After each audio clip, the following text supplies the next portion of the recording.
message que je voudrais adresser à tous les directeurs immobiliers qui sont présents dans ce salon, c'est qu'ils se donnent eux-mêmes l'opportunité de pouvoir être présents dès le début de la réalisation du projet immobilier en tant que tel, de la réalisation de l'immeuble, de façon à pouvoir avoir des cahiers des charges en interne qui soient disponibles pour pouvoir imprégner de la marque, je dirais de l'entreprise, le projet de réalisation de l'immeuble en tant que tel.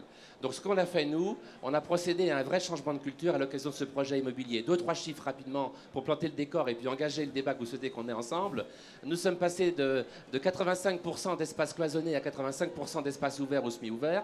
Nous sommes passés de 26 mètres carrés bruts par poste à 12 mètres en moyenne par poste. Nous sommes passés de 0,8 personnes en taux d'occupation au poste à 1,2 et nous sommes passés de 870 imprimantes à 120 machines multifonctions. C'est des chiffres qui me rappellent ceux de la FNAC ou d'Orange. De grandes oui. implantations confrontées à la même problématique que celle de Philips. Je crois que tout le monde là, il ne faut pas se voiler la face. On a un vrai problème, c'est le coût du mètre carré aujourd'hui. Il faut dire les choses telles qu'elles sont. C'est quand même cher, en coût complet, ce mètre carré. Il ne faut pas prendre que le coût de location qui est inscrit dans le bail. Il faut prendre tout le coût d'exploitation qu'il y a derrière, y compris l'énergie, tout ce qui s'ensuit. La HQE, elle est là pour cela aussi. Moi, j'ai un immeuble qui n'a pas pu être certifié HQE construction parce que les permis de construction ont été délivrés en août 2004. Mais depuis ce temps-là, je vais réussir à le faire certifier HQE exploitation aussi en associant les 1500 personnes qui sont dedans. Parce que ça, c'est un tout aujourd'hui. On ne peut pas le faire seul. L'entreprise ne peut pas être seule dans son coin et le réalisateur de l'autre avec l'architecte, le bureau d'études, le promoteur, etc. C'est pas possible. Toutes les fois qu'on a l'opportunité de faire un projet ensemble, c'est un vrai projet qu'on porte, je dirais, en tant que changement de culture entreprise, parce qu'aujourd'hui, tout le monde est confronté dans les entreprises à ce phénomène-là. Il faut regrouper les troupes sous un même toit. Il faut aborder le marché avec les clients, je dirais, de façon homogène, commune, avec des solutions. Et pour ça, il faut que les gens qui sont dans l'immeuble se parlent et les troupes dans les différents produits puissent se parler. Et bien ça, il faut le créer grâce au physique, au projet immobilier et changer la culture entreprise en même temps. Le projet, la culture, on voit bien que ça joue ensemble et beaucoup. Vous avez cité la diversité des acteurs et l'importance de travailler collectivement. Le chercheur au CNRS que vous êtes, par contre, devait être particulièrement à l'aise avec cette idée. Oui, d'abord, ceux qui sont de la salle ont compris les rapports de pouvoir entre les trois intervenants. Il est bien entendu que celui qui a le pouvoir, c'est bien le chef de projet et celui qui s'occupe de l'immobilier.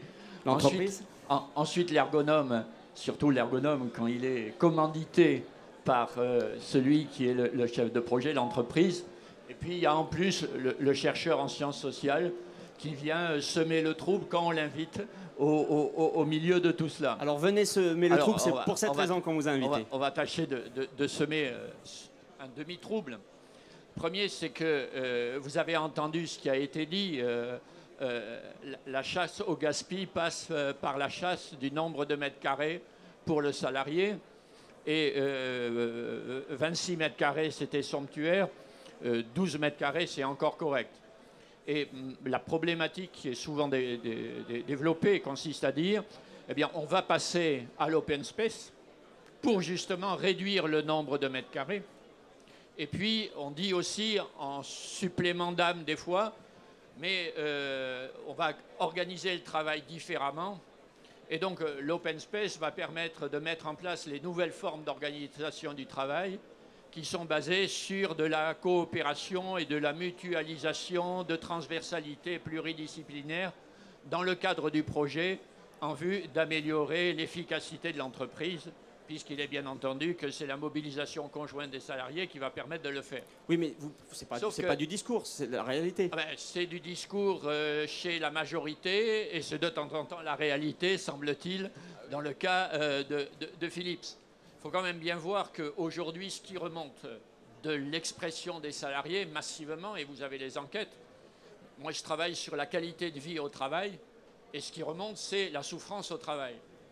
Et la souffrance au travail, il y a quand même quelque chose derrière, pas uniquement le fait que les salariés ne sont pas contents parce qu'ils sont moins payés et travaillent plus. Dans la souffrance au travail... La santé au travail, c'est un sujet qui vous préoccupe aussi beaucoup. On va le retrouver, mais c'est à la fois un aspect d'ergonomie, d'aménagement, c'est aussi plus fondamentalement ce qui est votre projet. C'est-à-dire comment on construit des quartiers, c'est-à-dire comment on aménage l'urbain, comment on aménage l'immeuble, comment on aménage les espaces de travail et comment on aménage la qualité de vie dans sa globalité. C'est toute l'ambition de Cœur d'Orly. Oui, mais d'accord, c'est le passage, nous, en ce qui nous intéresse, c'est le passage de l'ambition à la réalisation. Tout à fait.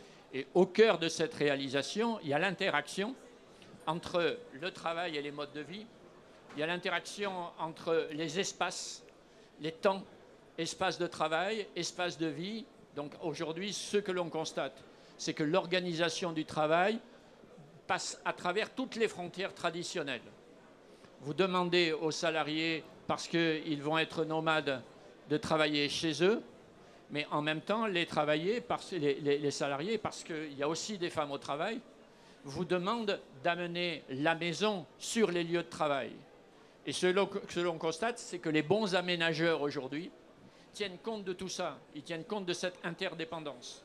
Donc ils font extrêmement attention aux localisations des implantations, en particulier en relation avec les endroits où sont situés les salariés, et ils font attention du point de vue de l'aménagement à l'interaction entre la vie au travail et la vie hors travail, et ils prennent en compte justement ce que sont ces aspects d'efficacité, de fonctionnement collectif. Mais je crois que vous avez tout à fait raison. J'ai parlé tout à l'heure de projets ambitieux. Justement, c'est l'ambition du projet qui viendra réalité. C'est aussi pour cette raison que les organisateurs ont souhaité votre présence. Mais on parlait de multifonction, multi-usage. C'est aussi ça à Cœur d'Orly. C'est l'objectif d'à la fois d'avoir des bureaux, mais aussi du commerce, des équipements, centres de congrès, de la vie en ville, de la qualité de vie en entreprise. C'est ce que vous dites d'une certaine manière les uns et les autres. Et aussi l'objectif, puisque là, on est au démarrage, au départ. Le permis de construire, d'ailleurs, a été accepté. Les 70 000 premiers mètres carrés sont maintenant possibles. Tel qu'à vous, utilisateurs, entreprises, de venir influer sur le projet avec l'objectif que vous livrez pour pouvoir justement dire tout ce que vous avez envie de dire, puisqu'à travers un projet d'immobilier d'entreprise, il s'agit d'un vrai projet d'entreprise avec des formes d'entreprise et de cultures d'entreprise différentes. Alors, allez-y, parce que vous êtes trop d'accord autour de cette table. Alors, passez. C'est étonnant, passez. Oui. Je suis surpris moi-même. J'y vais. Allez-y, madame. Vous avez dit tout à l'heure que les mètres carrés avaient un coût. Je pense aussi que la santé a un coût et que l'absentéisme, le turnover, qui sont quand même des problématiques aujourd'hui très répandues, ont aussi un coût et c'est très sous-estimé dans les calculs qui sont faits. Juste pour prendre un exemple, en ce moment on travaille pour une entreprise qui est en train de se réaménager son espace et elle a décidé, pour gagner un peu de sous, de mettre un open space en place.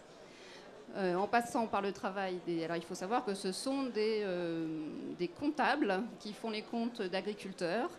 Et l'entreprise s'est dit, c'est quand même à la mode, open space, on va faire un open space. Et puis, comme des fois, ils reçoivent les clients, on va faire des box. Voilà. Donc, vous voyez déjà, quand on commence à regarder le nombre de mètres carrés entre l'open space et les box, on commence à avoir des doutes sur le fait que c'était peut-être pas si judicieux que ça de faire un open space. Et puis, quand on rentre dans le cœur de l'activité de ces comptables, en fait, on se rend compte que c'est une petite région, que tous les agriculteurs se connaissent, qu'ils sont tous traités par des comptables différents, mais si on les met en open space, la question de la confidentialité de la relation entre le comptable et l'agriculteur, elle est complètement remise en cause. Et comme parfois ils vendent leurs exploitations à un confrère, il y a des vrais problèmes de confidentialité et de règles du jeu qui soient équitables, etc. Il y a vraiment des questions d'éthique pour les comptables. Et du coup, avec l'entreprise, on est en train de travailler sur la remise en cause de l'open space, qui a été un choix d'entrée, mais qui mérite, de mon point de vue. C'est peut-être là où on place le curseur entre l'open space et les espaces il y a un juste milieu. D'abord, il y a open space et open space, il faut savoir ce que l'on fait. Pour notre part, nous avons réalisé les open space où vraiment on a soigné un certain nombre de choses. D'abord, il y a des plantes vertes. D'abord, il n'y a pas des grands open space. Ensuite, on a soigné la moquette, on a soigné l'acoustique. À l'agence de développement du Val-de-Marne, c'est des cactus.